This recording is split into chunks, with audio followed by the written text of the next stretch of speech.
Eso es de lógica. ¿Cómo vas a aperturar la economía si el transporte no va a estar aperturado?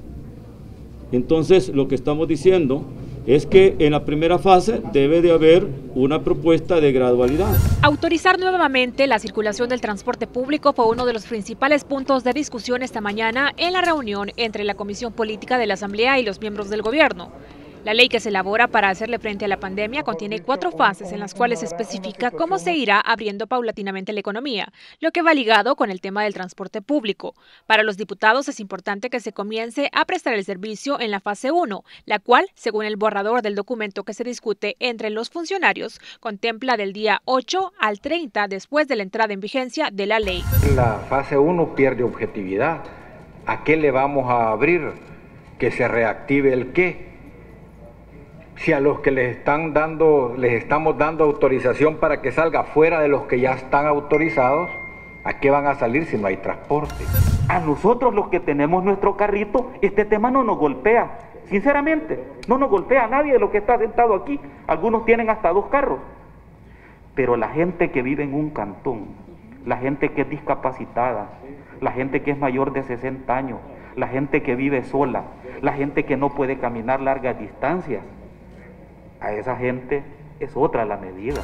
Por su parte, los funcionarios del gobierno manifestaron que lo más conveniente es que el transporte público comience a circular hasta la fase 2, la cual, según el documento, iniciará el día 31 hasta el día 51 después de entrada en vigencia la ley.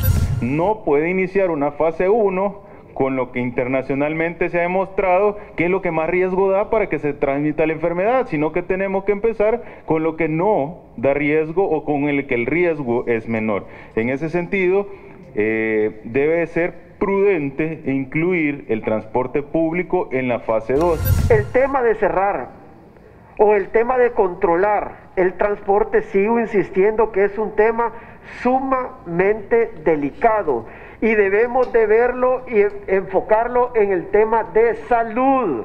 No es en el tema de que, pues sí, que la gente y que necesita y que claro, si es que necesidades hay. Entre algunas de las propuestas que se plantearon en la reunión está que en la fase 1 circule el 35% de la flota de buses y microbuses con el 50% de pasajeros. En la fase 2, que circule el 50% de la flota de transporte público con el 50% de pasajeros. En la fase 3, autorizar la circulación del 75% de la flota del transporte con el 50% de pasajeros. Y en la fase 4, que circule el 100% de buses y microbuses, pero únicamente con el 50% de pasajeros.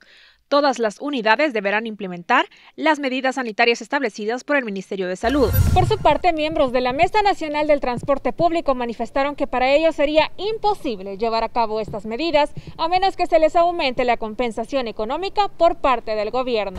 Con las medidas que se están discutiendo y queriendo aprobar, va a ser muy difícil que nosotros como sector podamos cumplir con ese cometido. Solicitamos a la Asamblea Legislativa de que si estos protocolos van a ser incorporados para ser utilizados en transporte colectivo de pasajeros, en contrapartida incluyan ya sea un aumento a la compensación de hasta un 200% o un aumento a la tarifa de hasta un 100%.